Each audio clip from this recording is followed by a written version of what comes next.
right, guys, thanks for joining us. We are going to deal with uh, George Washington today. So, going through this series about the faith of the presidents. Some of the presidents that we get to, deserve their own talk. Okay, and others we may have to talk about in blocks, Right. just because, I'm not gonna say they're boring, I guess, but there are periods of time when not a lot was going on, and just not a lot religiously, and we'll be able to maybe squeeze a few of them in there. But if you like the stuff you're hearing, guys, please hit the like button. If you're not a subscriber, hit the subscribe button down at the bottom. But we're going to jump into George Washington.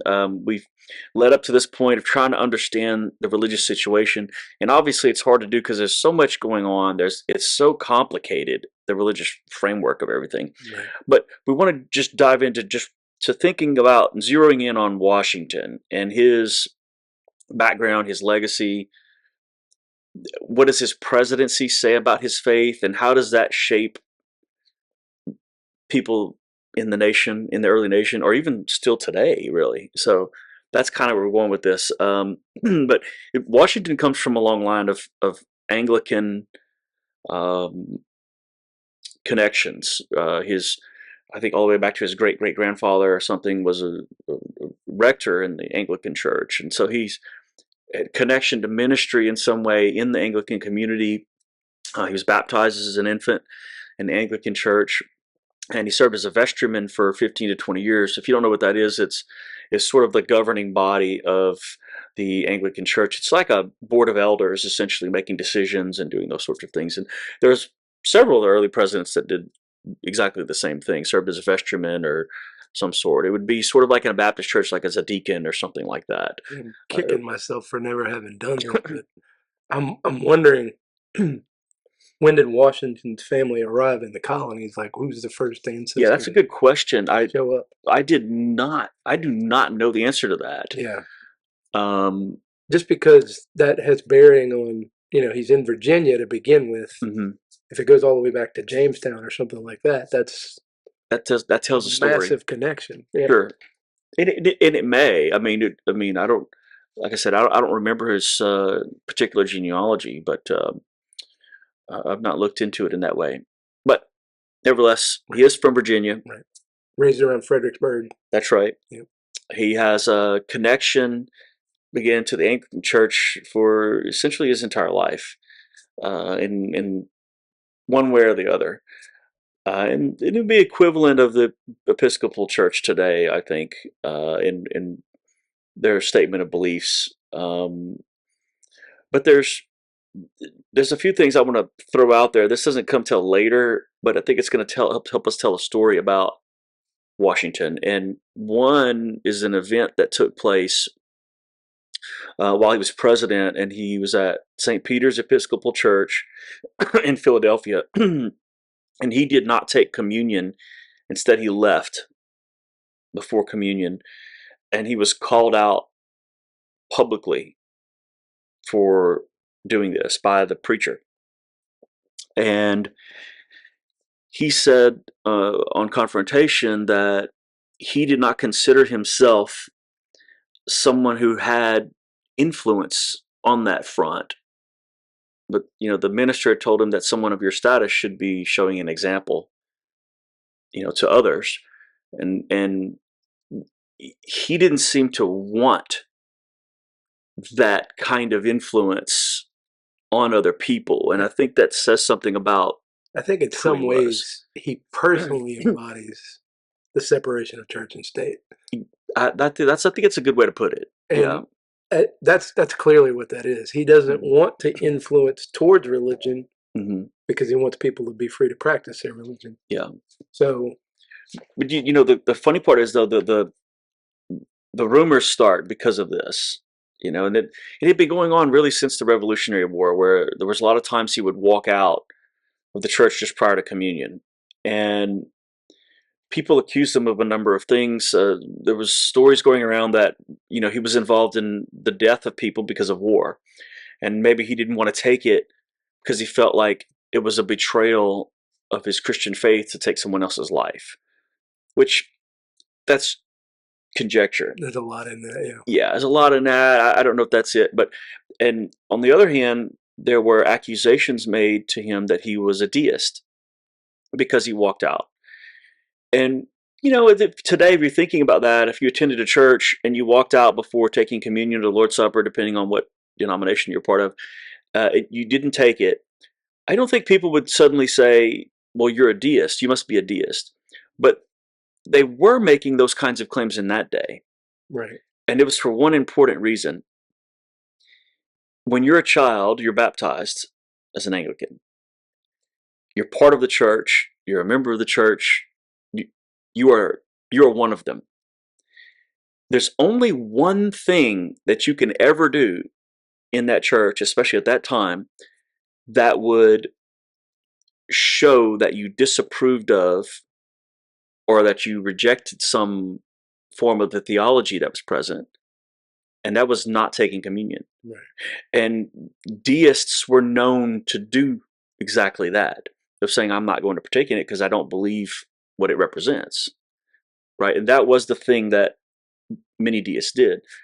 But so I think that's probably true for deists, but I don't think that necessarily means, well, everybody who does that is a deist. I agree with that. Yeah, I think it's just it happened to also be something that he did. It wasn't that he never did it. It's just that there were times that he did not. On occasion. Yeah. Yeah. Do we have it recorded anywhere when he took his last communion? No. No. Other than stories about things. But as far as we know, he didn't like skip every one or something like No, there was a period of time when you did, though. And so, especially during the presidency, right, essentially didn't. But as we pointed out, he's deliberately saying, I'm not going to endorse my personal faith for everyone else. Right. As president, I'm going to separate that from, like I'm seen doing this. So therefore everybody else is going to follow in line because Washington did it. Yeah. He saw himself in that light and said, I'm not going to be the person that. Well, speaking of that, let's think about Washington's character just for a minute. Okay. Why is he elected? Like, what's the impetus to elect Washington? Because I think if you look at Washington's bearing, is something that comes to mind immediately. Like he had a presence, he was a charismatic leader. He caught attention, and he was smart. He knew what he was doing. I mean, but if being the first one to actually serve under the Constitution, he creates it. I mean, he's the president of the Constitutional Convention. That's right. And so when they're designing that office, he's got a hand in that. And then when he comes and actually gets elected to it, which he didn't necessarily plan to do, he gets elected to it. He creates what it means. Like the word presidential comes from Washington. That's what it means to be president. We call him Mr. President. Yeah. All of those things. That he developed all those things. Right. There are a lot of traditions that sort of date back to him, and there are some I think that we make up about him to pretend that there were traditions that he created. Well, I may talk about that in a bit, but he was also commander-in-chief of the Continental Army. Right. So he was fulfilling that role, but like as a general. Right. Prior to even being. Well, he had the role as commander-in-chief. Yeah, sure. They called it that. Yeah. Called it commander-in-chief, which is what we call the president. Right. And I think that's why those things sort of he would have been more like a Ulysses S. Grant at that point. But I mean, yeah, he was in a general role. Right. Yeah, because he was actually in the field doing the battle. Something else I was thinking about with him, is that when he's elected, the first thing that has to happen after the election is over, rather, is that Congress has to deal with some matters before he could even be sworn in as the president, right? Because he's the first one, and when you had the entire electoral process, and that's right, the popular vote, the electoral vote. And that was handled differently back then anyway. That's right. It was handled a lot differently, and the vice president, after the Senate is in place and all, the vice president had to be sworn in first, Right. because he had to preside over The counting of the vote. the counting of the vote and confirm the vote to show who won as president, right? And so it was sort of a crazy process, right? And I think, his vice president was John Adams, but he was sworn in a month prior Washington. Yeah. prior to Washington, and then finally he's alerted, hey, you've been elected, and he has to make his way from Virginia to New York, right? Which is a pretty good trip in that day. And I was just reading about him. He owned or held title to about 65,000 acres. All right, one of the wealthiest men in the state of Virginia. When he was younger, he was a surveyor, so he had the opportunity to pick some choice. That's right. Property. He had good property worth a lot of money. Right. But one thing he didn't have at that moment money was cash. That's right. So he had to. He was trying to borrow money. Right. To get to New York to be sworn in at the federal building there by the chancellor of New York. So he finally makes his way there, but on his way, he's greeted almost like there are stories about it that sound like a Roman general returning from battle or something. As he's going through cities, people are in the streets and chanting his name. His popularity, that's a big push towards the win. It is. The fact that it's unanimous, though, that goes beyond just that. But it is unanimous, right? And so one of the other things that caught my eye too, that I don't remember who it is that pointed out in my reading, but that he had no biological children, right? And some people think that may have been a factor too, that maybe if someone was on the edge, that pushed them over to say, well, he's not going to form an aristocracy. This isn't going to be right. It's not his son and his son and his son and his son. They're going to keep winning these elections and take over. That can't happen, right? So, although I'm told Hamilton would have been okay with that. Well, and that's going to set up what's going to happen because of all the disagreements that begin to form, right? Right. It's already present, right? Because they're arguing.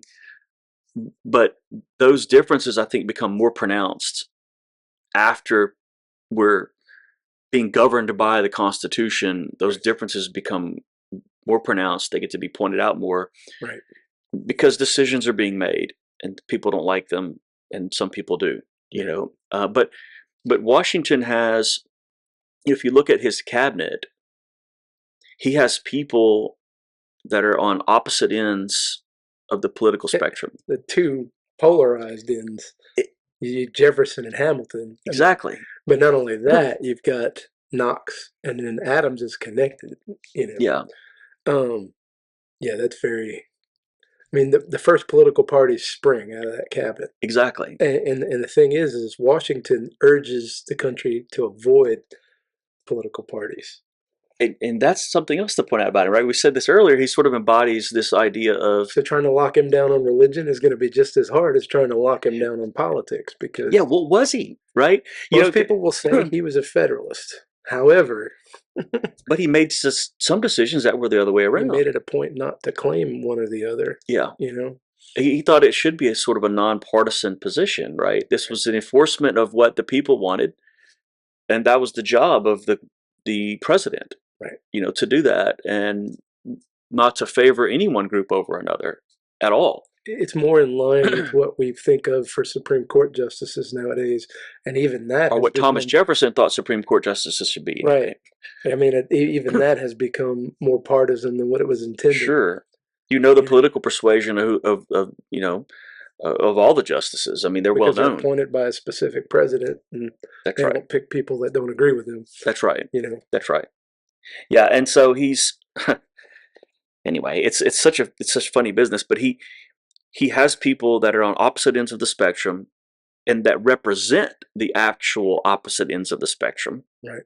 They're leaders of their respective parties, essentially. Federalist, New York business, Southern agrarian, Southern farming, and that's right. And they're supposed to work together in his administration. So I think he did sort of lead by example in the way that he governed and what he thought about a lot of things about the world, Right. Um, but nevertheless, it leads me to another point about connecting faith here. When he's sworn in New York, um, at the swearing in ceremony. By the way, the oath of office was one of the first. That was the first law passed by the Congress. new Congress Right. to come up with an oath of office that everybody agrees on.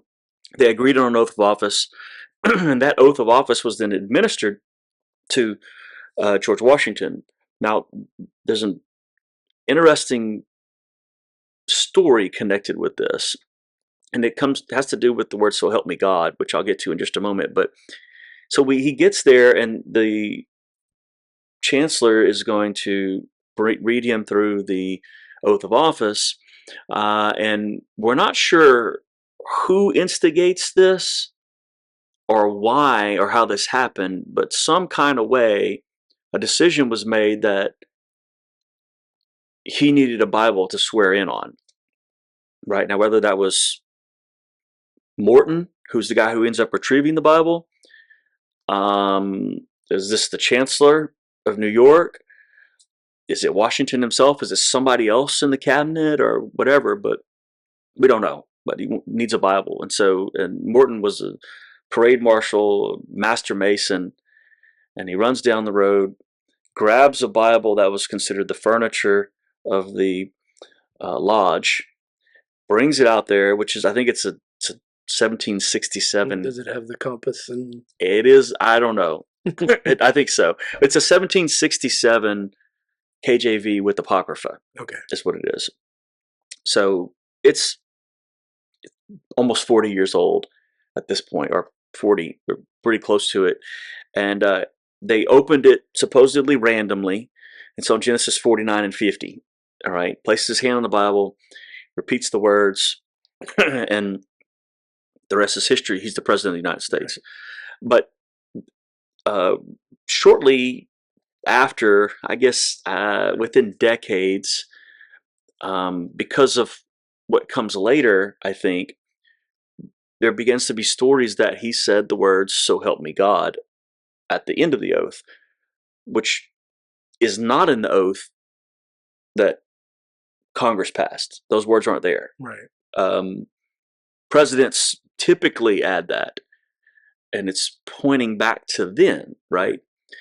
But he's sworn in for his second term. We're going to get to some of the stuff he did, but when he's sworn in for his second term, there's some argument about whether it should be public or not, or whether he should even need to do it, because he's already president. Right. Why would he need to be sworn in again when he's already been sworn in as the president of the United States? And there's disagreement among the cabinet. Should this be a public thing? Should this be a private thing? And Jefferson thought, private matter, do this thing and move on, right? Right. And I think it's Knox who it needs to be public. And in fact, it's one of the few things that Jefferson and Alexander Hamilton agree on. They both think it should be private. Well, the others, it is, yeah. And the others think it should be a public event. And I think Jefferson is quoted as saying, Polk, his problem is Knox, I'm sorry, he's just hankering for a parade or something like that. Military commander of artillery, that's got to have something to do with that. But yeah. With that in mind, if you think about Washington and Jefferson's inaugurations, I don't know if you've covered these two parts, but they're the most soft-spoken inaugurations we've ever had. Like Washington, when he gives that first one, it's so quiet that the crowd is straining to hear it. Yeah. And he did that on purpose. It wasn't just, it was to show that it wasn't pompous and out there like a king would do. Right. Which he could have done, because that's why I was pointing out earlier, when he's on his way, people were greeting him as if he is a conquering hero. Yeah. And he could have rallied the people and they would have stood behind him. Right. And the few people that were in leadership that were opposed to that would have been overpowered easily. And I think Washington had that clear in his head, though. What he saw is what the president should be. He had it clear that he didn't want it to be a king, because there's several other traditions that he develops that. I mean, even the two terms, Yeah, that stepping down and that handing over power of peaceful transfer, that's right. that's all. Well, and so then 1793, I guess he's sworn in that second time, which happens to be a public event, but it is, in front of Congress, and he is sworn in this time by the Justice of the Supreme Court. Would it have been John Jay? No, William Cushing, I believe, is who did it. But um, one thing we don't have about this second swearing in, did he use a Bible? Was there anything else present? We have no information about that. But we do have the exact words that he used because it was printed the following day in the National Gazette, which is still available online. You can go find the National Gazette. There's actual physical copies still available. And it has the exact words that are printed there are the exact words that are present in the law that Congress passed. And it doesn't have the word "so help me God." Now, I'm not saying that to say that he doesn't believe in God. I'm just saying, there's always this argument or trying to push, I think, things onto people when it's not necessary for that to happen. Because I feel like Washington was one, like as you stated before, he sort of embodied this idea of the separation of church and state. He uses language though Right. that does sound divine. Right. Well, Jefferson codifies it for us, but Washington embodies it. Yeah. I mean, that's a good way to put it. Yeah. Well, Washington, he uses words like, divine creator, providence, and things like, and those words were a lot of times taken to mean that someone was a deist, which, so if you start ticking these little things off, okay, because it's the exact words, by the way, that Thomas Paine uses. Yeah. That's the words he uses. The grand architect, When in Jefferson's creator. Declaration, they're endowed by their creator with certain inalienable That's correct. rights. The creator. He doesn't say God. He uses the word creator. And so the deists at the time would specifically not use the same words that were used in Christian churches on purpose to distinguish themselves. Okay. So people would say, well, then that means, that Washington was a deist then. But that's not necessarily the case either. Again, because he's using those words, I think, because they are more sectarian words. They are words that are more universal. Right. And he's inclusive, not exclusive. Yes.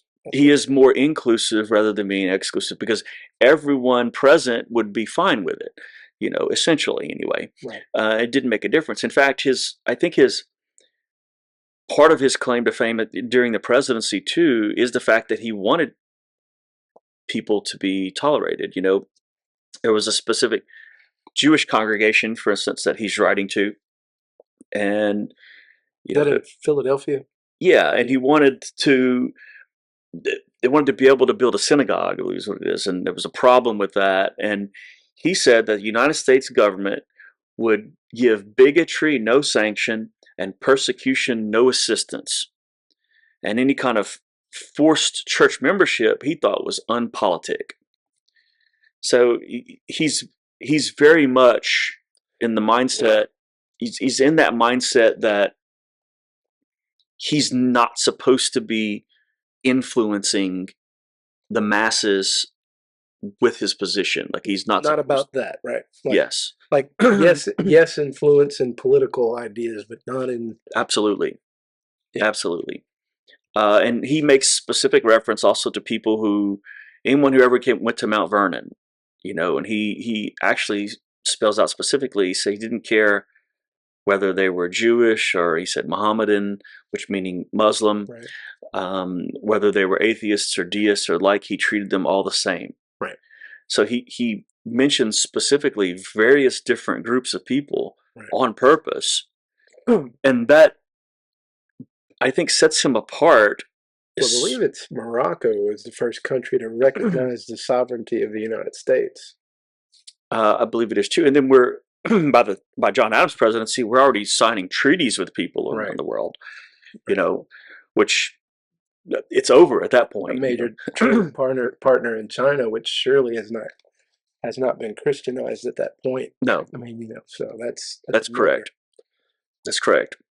So he's very tolerant. He's very open. Now, it doesn't mean that he doesn't participate himself, because we know he did.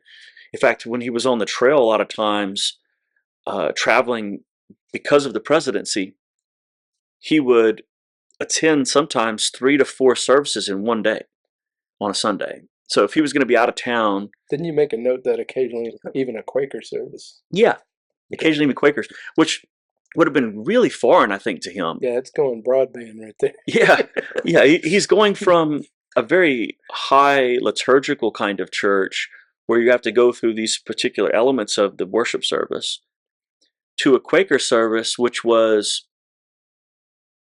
everyone sitting there and waiting for God to speak. That's a completely different kind of experience. I'm thinking about that. Probably at some point should address, even though he's never president, Franklin in this discussion, because his position's an interesting one. And, Benjamin Franklin, right? Yeah. Well, and Franklin also will come up, I think, with others too, because he writes back and forth to Whitefield. They have a kind of relationship with one another. But would you want to mention something specifically otherwise about? I was just thinking about, Franklin usually gets labeled a deist, and he's coming out of a Quaker background, so yeah, it's kind of an interesting perspective that he would have had. I think so. Yeah, and speaking of all that, and me mentioning Whitefield anyway, leading into all of this, you have Whitefield, who comes to the colonies, right? Goes specifically to Georgia first, right? And this is in south and works his way north. Yeah, and this is like late 1730s, like 1738, 39. Right. Works his way north, all the way to New York, and then back south again.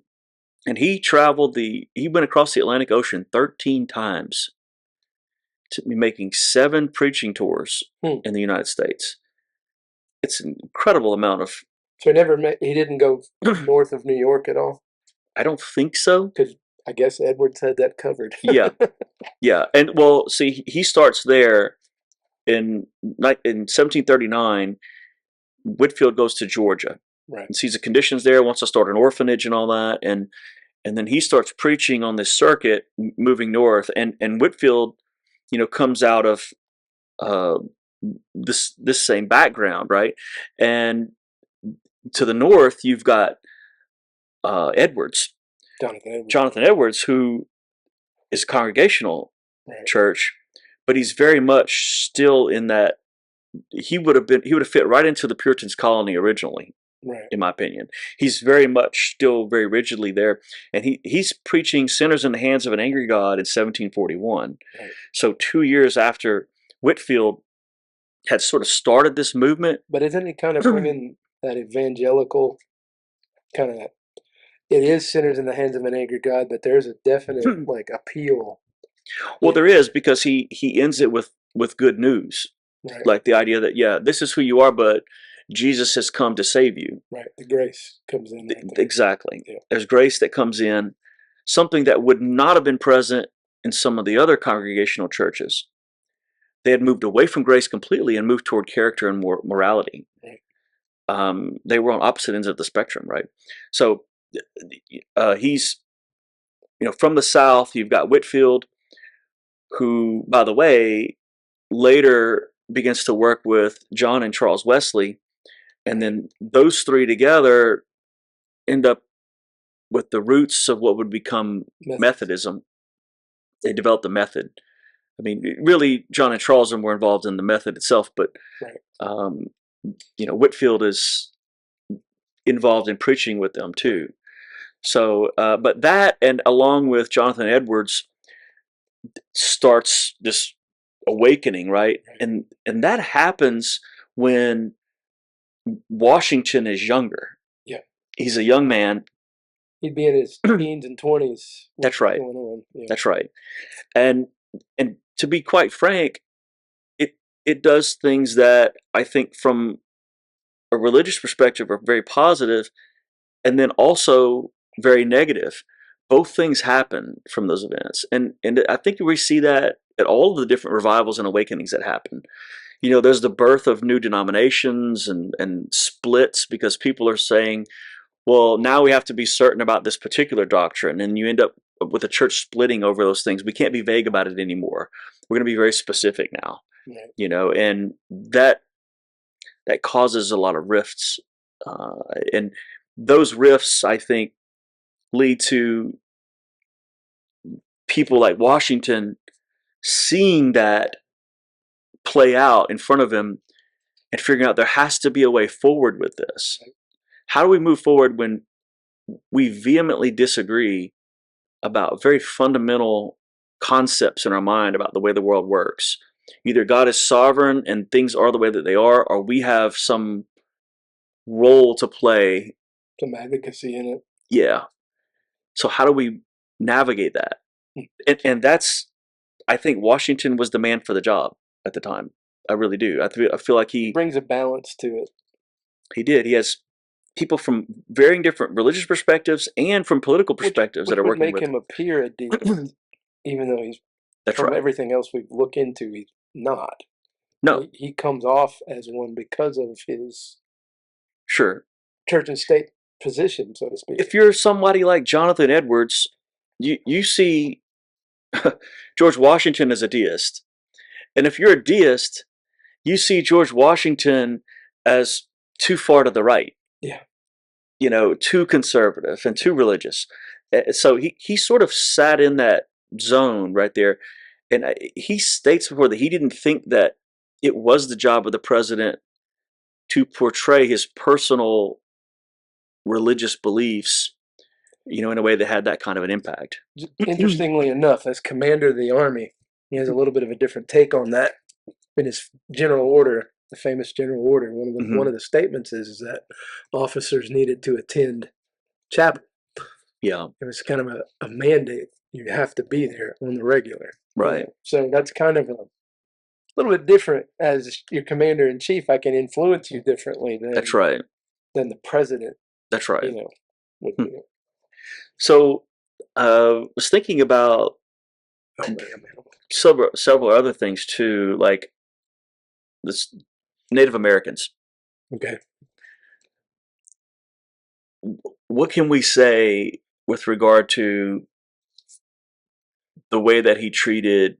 Well, let's start off a different route. How about we start with slavery, and then we'll jump to the Native Americans. I think Native Americans is easier. You think? Well, let's do that then. Let's do Native Americans then. I mean, I think as president and as a person, Washington has a better view of that than people that are going to come after. People like Andrew Jackson. Well, even before Jackson, if you think about everybody's take on it gets progressively worse. Yeah. I think Washington's intentions, and I know the road to hell is paved with good intentions, but yeah, I think Washington's intentions towards the Native Americans were positive. We had the Treaty of Greenville during his presidency, which caused natives to cede 17 million acres. Yeah, they lose land. Yeah, a lot of it. Now, some of that is carryover from French and Indian War, sided with the British. That's right. Congress basically wants to move all of them. Yeah. And as president, he has to kind of navigate that. It is, and then you got the Iroquois that are sort of dwindling in population. Right. At the time. Well, and even Jackson suggests that the reason he's moving them is because he wants them to be able to preserve their society as it is. Sure. I mean... I get there's some credence to it. I mean, he doesn't... Sure. I mean... It's hard to know what's in somebody's head, right? But also the South, I was thinking about the Creeks, which the Creek Nation, is a confederacy of dozen or whatever so tribes, right, from the Mississippi River all the way up through South Carolina. I got one on that, but go ahead. Okay. Well, I was going to say they saw how the Europeans in general were dealing with the various other Native American groups, and they said, well, you know what? What if we form our own nation, we have our own constitution, we do our own thing, then they'll respect us as a nation, Right. and maybe we can sign a treaty and move on. Right. That didn't work. Right. That didn't work. And they weren't the first to try that either. Yeah. There's a couple that went that route. And obviously, the famous example, the Cherokee, they try to assimilate completely. Mm-hmm. I think, though, that Washington predates the policy of assimilation, and that's what I mean. I think so. That's what I mean by him having the better perspective. Well, force people to say, well, you're going to be like the white people, right, basically. But I think Washington realizes as president that he wants to protect the Native Americans, but he cannot stop the flow of settlers. As president, there's literally nothing he can do. Yeah. And then, of course, during the Revolution, which is what I was getting to, you've got, George Rogers Clark out there on the frontier. Mm-hmm. They're fighting a war on an equivalent level to what's happening back in the East. Mm-hmm. And it's versus tribes that would have been pro keeping the British in power and things like that. Well, especially because the British have connections to a lot of them. Well, and they've been preserving that proclamation line, which doesn't allow settlers to move west. So and there's fighting all the way out in Ohio. The Miami Indians and others. Well, we invaded Canada, and so there's a lot of that going on as well. Yeah. Yeah. Well, they thought we'd just take that too. Yeah. It happens twice. We did it and we've lost both times. So this current idea about it, I'm not real sure. Not sure if that's going to work out. That's right. So anyway, the policies really are more about, I just have to sort of push you back a little bit because I've got too many people here. Right. That's generally his policy with the natives. I think his thoughts on the matter were, how can I be equitable to these people and my people at the same time? Yeah. I think it's almost a Roger Williams, let me try to be, what's the word for it? Fair. Okay. I guess the best way to put it. Okay. And so what about slavery? So I think the first 12 presidents all owned slaves. So get that out of the way, except for two. Well, John Adams and John Quincy Adams. Yeah. Well, and then with that being said, of that 12 group, how many of those are from Virginia? That's a good point. At least 6 of them. Yeah. That I can think of the top of my head.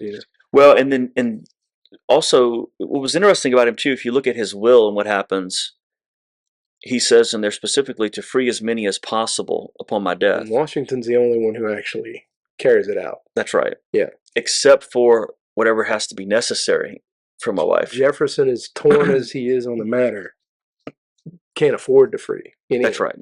He's in debt. That's right. So Washington sets aside money in the will to take care of any slaves that he frees, especially those who were young, who were sick, or who were old and infirm. He sets aside money that they may be cared for food, for medical issues, for all these sorts of things. So he's even thinking about when I'm not here anymore. Looking after. Yeah, regardless of the circumstance of slavery, even in it, he's trying to. He comes down as an interesting figure on this topic because we dug into it pretty deeply a few years ago with one of our school units, and you get a mixed opinion depending on what factor you're talking about. Like, yes, he does free them at the end. Yeah. There's talk about him wanting to propose legislation that would end it. That sort of thing. Never comes to be. But if you look at him as a person, it seems like he started out with one opinion on that. And he did eventually work to a point where he thought, yes, this is an ill that needs to be dealt with. Yeah. But how do you do that? Again, how do you do that equitably? Yeah, I think that was the big to do for many of the early presidents there, because we know for sure that quite a few of them were opposed to slavery or wanted to end it, but were confused at how exactly to make that happen. Right. And so he could have fallen into that group too and just not shared those views very publicly in a way that we know about with some of the others. Well, and then if I'm not mistaken, I don't want to quote this in wrongly, but okay, so Washington's elected in 1789. Mm-hmm. Eli Whitney's Cotton Gin comes out in 1793, if I'm not mistaken. Yeah. So it'd be end of the term, beginning of the second term, somewhere in there. That's about whenever he's getting inaugurated for a second term. Yeah. And that is the rebirth of slavery, if you will, because it was on the downfall. Yeah. Tobacco farming, it really wasn't necessary. Mm-hmm. And they had started to realize, it was a losing operation further north you went, basically, Right. with slavery. And without cotton, it's not that profitable. Mm-hmm. I mean, you're spending more money than what you need to get the job done. Yeah. Cotton, because they're making so much money hand over fist, they don't see that it would have been cheaper to pay individuals to work those farms in the same way. They're making the money so fast because they're producing tons of cotton. By that point, it's a no-brainer. They're gonna Yeah. So anyway, well, that's some of the more controversial points about it. We'll get to some more that's going to be way more controversial about some of the other presidents, but and I think with that in mind, there is an incident where Washington pursues a runaway that kind of paints him in a bad light. It's one of Martha's, I believe one of Martha's family slaves. Yeah, one that she inherited. And she runs away to New York while he's president, and he, sends people to go and find her and this and that. And it's kind of a negative thing, but yeah, he also differentiated that, like even in the will, he handled his personal slaves differently than he would the Custis family. Yeah, that was handled differently. They were freed on Martha's death, not his. Right. So still a property aspect there. Yeah. I don't think he ever got away from that. Yeah. I was just going to think about just a couple more things that about him as we sort of try to wrap him up here. But Jefferson, whenever Washington died, Jefferson wrote about what was going on with Washington, and he said that there was many clergymen who had approached Washington during his tenure as president and tried to force him to answer questions on specific Christian doctrines. And he would refuse to answer. It said it seemed that everyone wanted to use him and call him one of their own. Right. And so they were sort of, because he was so well liked, everybody wanted to claim him. Right. I mean, there's even, and I know this is probably fixing to pop up, but the legend of the baptism. Exactly. And that's the other thing, right? So there's a couple of these legends. One of them is that a man named John Gano, who was a chaplain during the Revolutionary War, that he had talked to Washington. Washington had had a religious experience, accepted Jesus, and John Gano was a Baptist chaplain, baptized him in Valley Forge. The problem is, if you look at John Gano's military record, he was stationed with George Clinton, not with Washington. And he would have been... And he didn't go to Valley Forge. He would have been in the South, the Southern campaign, right? That's right. Yeah. He didn't go, he never went through Valley Forge. And so it looks like just an invention that comes along meeting later. Up with Washington at Yorktown, because Clinton's that's right. soldiers would have been in there, but that's about the only place that they would have come in contact. Yeah, so it likely didn't happen, I guess is my point. And I'm curious about something with that. Washington and Leland, did they ever have contact? That I am not certain about, because I know, he has contact with Madison and Jefferson and others, but I don't know that he had contact with Washington. I don't know of any specific conversations or anything like that. I would think Washington would have been aware of him. He had to have. Yeah, I would have think he had to have been. There's no way around that, because he's going to become more of a figure when we talk about some of the others because of their influence. But he had to have influenced him too. Right. There's just no way around it. Well, and you think about the First Amendment and how that's influenced. That's right. Washington's president when it takes place. That's right. So even if it's not a direct influence, it may not have been direct, but it's through Madison and Jefferson, I think, right. That it comes in. One of the other legends is that right at his death, there was a Jesuit priest supposedly living nearby Mount Vernon, which, whatever, doubtful, but whatever, it could be, and that they summoned him because Washington was about to die, and he shows up, and at that point on his deathbed, he is converted to Catholicism, and he's administered last rites and accepted into the Catholic Church right before his death.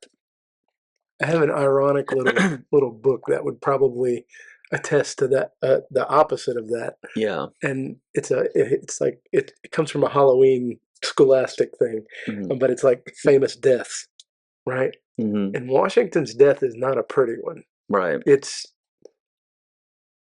sort of painful just to hear about it. Like he got an infection in his lungs, and essentially dies from poor breathing. Yeah.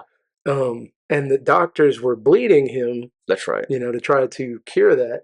They even had a little device that would kind of prick under the chin, and he would bleed from there. That just seems kind of. Yeah. But to take a last rites or something like that on the deathbed whenever you're suffocating, I don't know about that. Yeah, it's kind of ironic. I don't think that. I think it's what Jefferson said, that everybody wanted to claim him as their own, and this is especially true, I think, for the Jesuits if they're getting pushed out of leadership anywhere in the colonies, and then also at least the British colonies. Yes, and then also the Baptists, because Baptists were growing because of this awakening that happened. Right. People were leaving these other churches and joining Baptist churches, and that there was a growth there, and it maybe just got carried on with. Right. I mean, like you said, the believer's baptism with Dunst back with Harvard. That's right. I mean, I know that was the other little teaser. Yeah. But it connects in. I mean, it's people are heading towards that idea of believer's baptism and a personal choice. And I mean, I think if we look at Washington, that story is probably legend. But I mean, him having a personal faith in something that he didn't necessarily use in his presidency, I think there's some evidence to that. Yeah, and I think he, sort of to round out where he ended up, I think, for me anyway, examining, kind of looking at everything, he seems like he would have fit fairly well in a mainline Protestant church, especially at that time. Started Anglican, and never left it. Yeah, and that's where I think he ended up at the end too. Right. So I don't think he was ever in any sort of denial period. Sure, he may have questioned some things. I know he talked to Jefferson a lot too, but it doesn't seem like he never abandoned his faith or anything like that. Well, Jefferson is painted as the supreme deist, and I think even he's got some like discrepancies to what that means. Sure. Everybody has their own little flavor of that. But I like this comment that I had finished up with him, that he didn't really fit neatly into any category, and he was liked because everybody could see the better part of themselves in him. Yeah. And I think that's really what it was. Is like, Hamilton could identify with him, Jefferson could identify with him, like, and different people from every walk of life could identify with him. Poor people, when he went through the streets, identify with him, even though he owned 65,000 acres. So to paint Washington as a Christian, would you say he embodies servant leadership? I think he certainly did. He kind of nailed that. I think he really did demonstrate not only what everyone would hope the president would be like. Yep. I wish it would have always been that way, I guess is what I'm saying. And I'm not saying that doesn't mean that you can't be outspoken about what you believe. It's just that, the way that he dealt with people, I think, was in a manner that's very consistent with who we are as a people. Right. You know, there were differences from day one. You know, the different colonies that existed didn't agree with one another. You know, and if they would have been piled on top of each other, it would have been chaos from the beginning. And those differences are hard to. It's hard to be led by one person. Right. You know, in that way. But he figured out a way to do it. Right. You know, and to set a precedent. Well, and also showing that the presidency was not the, we take the presidency to be the most powerful man in the free world, Mm-hmm. and they are, but at the same time, there's a body in the government that has a little bit more power. Yeah. And that's kind of the whole point of the thing, is that they needed a check. Yeah. You know, that 535 members of Congress today, they literally have the power to make the laws in spite of the president. That's right. And yet the president is there to oversee and make sure that they don't violate their mandate. That's right. You know, and to call them out if they do. That's right. Right. and they have a check over him in return. And so I think that is kind of the idea, is to distance ourselves from a monarch, to get away from that. Mm-hmm. And the perfect man for the job was George Washington. Yeah, I think so too. I think he fulfilled that. He also did something else. If I wanted to think about legacy outside of the president himself, I think if we look at religious movements and such, you know, starting in about 1790-ish, like in his first term, there was another sort of revival that started, essentially. And his tolerance led to, not only because of the approval of the amendments and such, right, but his demeanor, I think, led to people that were able to begin new movements. You know, you could start something new, right, and it would be okay. Like, you would be tolerated in this world. You know, other people in various places around the world, especially at that time, you couldn't do that. right. You know, and he sort of paved the way to where, well, if you and I decide we believe something different than everybody else around us, it's okay, and we could start our own Right. movement. We could still work together. And we could still work together. And he sort of set that path, Right. you know, where that's okay if we disagree. Let's just agree on these big overarching common goals. And so, you know? as president, kind of the precedent is you can be evangelical, Mm-hmm. but you're not using your office to carry out the as evangelism. a prophet. Right. Yeah. You're not using it as a bully pulpit in that way. Mm-hmm. It's for a different purpose. Right. And you know, your private practice and whether you evangelize outside of that's fine. Mm-hmm. It's just, as president, just that role in particular. Right. Yeah. You have a duty to the people to be tolerant in your official duties. You know, so yeah, you go to dinner and you talk to somebody and you want to talk to them about whatever, that's fine. But you know, in your official duties, so you stand before the Congress, you don't say, well, you didn't follow the 10 Commandments or something like that. Like, right. That's not within the purview of the presidency. Right. I don't think it is. I mean, it's not in purview of the judicial system either. No, it's not in the purview of any of them. But which, by the way, though, would have been in opposition to what many other people thought at that time. Right. You know, and in fact, we've come full circle. There's many people that think that we should go back to that again. Yeah. You know, and he made a way, though, where these different people could all work together and to do that. And so he made it a friendly environment and a very tolerant one. I think much more tolerant than any president in the modern era that we've seen. You know, maybe frankly ever. You know, I guess he just really was. Right. He was able to get it done. He was able to take this leadership role on. That must have been a tremendous burden, and you know, of everything that could happen, of all the possibilities here. Right. And he tried to lean into it and to do it the right way. You know, and he did some things, made some mistakes, and he expanded the power of the president. There's things that happen, like the Whiskey Rebellion and things like that, but in general, well, he gave the new government its teeth with that. He did. He did. Yeah, and there begins taxes. Not income tax, Not income taxes, but nevertheless, it would be. unless It you would look at come. whiskey as your payment. That's right. And, So, anyway, we're going to wrap up Washington, and I think next time look at John Adams. And so, again, thanks for watching. See you guys next time.